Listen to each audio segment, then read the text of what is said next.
ஈரோடு மாவட்டம் சென்னிமலை உப்பிலிப்பாளையம் சாலையைச் சேர்ந்தவர் மின்னல் கொடி. இவருக்கு ஒரு மகளும் ஒரு மகனும் உள்ளனர்.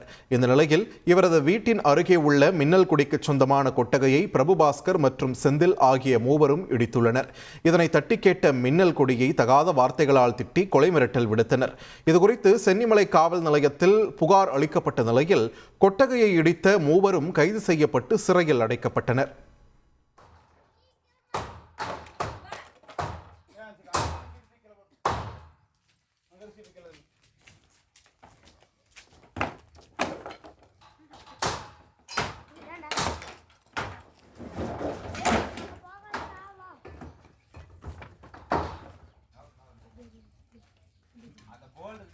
உடைச்சின்னா தேவையில்லாத ஆகும் தம்பி.